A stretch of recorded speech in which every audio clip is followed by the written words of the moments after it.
Hello friends, welcome back to our channel. PNB scam నిందితుడు నీరవ్ మోదీని అప్పగించాలన్న భారత అభ్యర్థనను యునైటెడ్ కింగ్డమ్ హోమ్ సెక్రటరీ కోర్టుకు పంపారని ఎన్ఫోర్స్మెంట్ డైరెక్టరేట్ ఈరోజు తెలిపింది.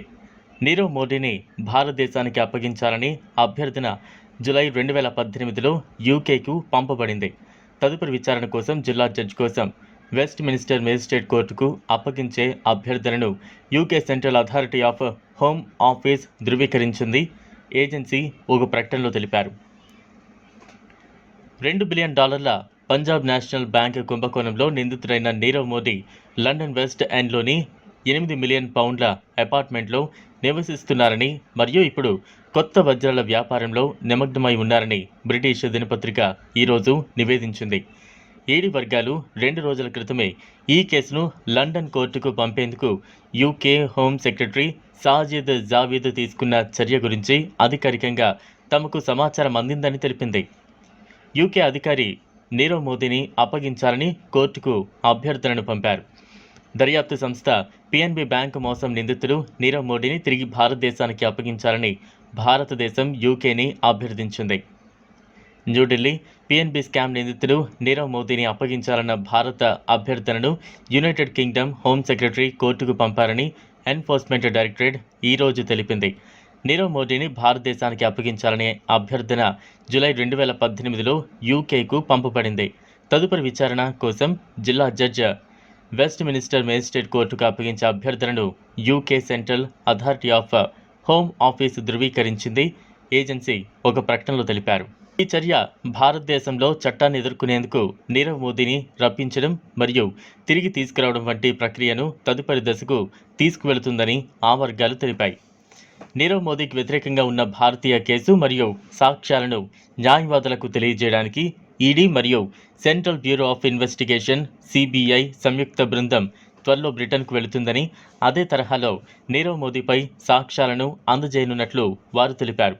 పరారీలో ఉన్న మరో బ్యాంకు మోసం నిందితుడు విజయ్ మాల్యా గతేడాది బయటపడిన ముంబైలోని పిఎన్బి బ్రాడీ హౌస్ బ్రాంచ్లో ఆరోపించిన కుంభకోణానికి పాల్పడేందుకు మనీ లాండరింగ్ మరియు అవినీతి ఆరోపణలపై నీరవ్ మోదీ, అతని మామ మెహుల్ చోక్సీ మరియు ఇతరులపై ఈడీ, సిబిఐ దర్యాప్తు చేస్తున్నాయి. 48 ఏళ్ల నీరవ్ మోదీ ప్రస్తుతం లండన్లోని land mark centre point tower బ్లాక్లో సగం అంతస్తులో 3 పడకల గదుల ఫ్లాట్లో నివసిస్తున్నారు. ఇక్కడ అద్దె నెలకు £17,000 ఖర్చవుతోందని బ్రిటన్ యొక్క ది టెలిగ్రాఫ్ నివేదించింది. మహారాష్ట్రలోని రాయ్గఢ్ జిల్లాలోని కిహిం బీచ్లోని అలీబాగ్లోని నీరవ్ మోదీ సముద్ర తీర 30,000 చదరపు అడుగుల విస్తీర్ణంలో ఉన్న భవనాన్ని తీర ప్రాంత నియంత్రణ నిబంధనలను ఉల్లంఘించినందుకు పేలుడు పదార్థాలను ఉపయోగించి అధికారులు కూల్చివేసిన ఒకరోజు తర్వాత ఈ వెల్లడి వచ్చింది. విదేశీ వ్యవహారాల మంత్రిత్వ శాఖ కూడా నీరవ్ మోదీని అప్పగించే అంశంపై స్పందించింది. యూకే ఇప్పటికీ భారతదేశ అభ్యర్థనను పరిశీలిస్తోందని పేర్కొంది. Armenia, Belgium, China, France, Japan, Malaysia, Russia, దక్షిణాఫ్రికా, Hong Kong, Singapore, Switzerland, UAE, UK మరియు యుఎస్ వంటి దేశాలకు ఏజెన్సీ 18 లెటర్స్ రోగేటరీస్ పంపింది. నీరవ్ మోదీ మరియు ఇతర నిందితులకు వ్యతిరేకంగా సాక్ష్యం. ఈ కేసులో ఇప్పటివరకు $1,015 మిలియన్ నేరాల ద్వారా వచ్చిన ఆదాయంలో $927 మిలియన్ మనీ ట్రయల్ నిర్ధారించబడింది అని ఈడీ తెలిపింది.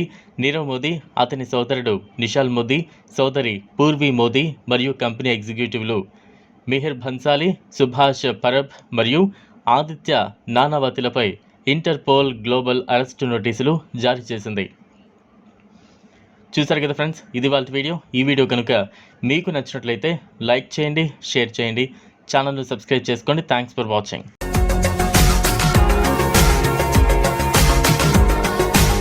మరిన్ని అప్డేట్స్ కోసం మా ఛానల్ని సబ్స్క్రైబ్ చేయండి.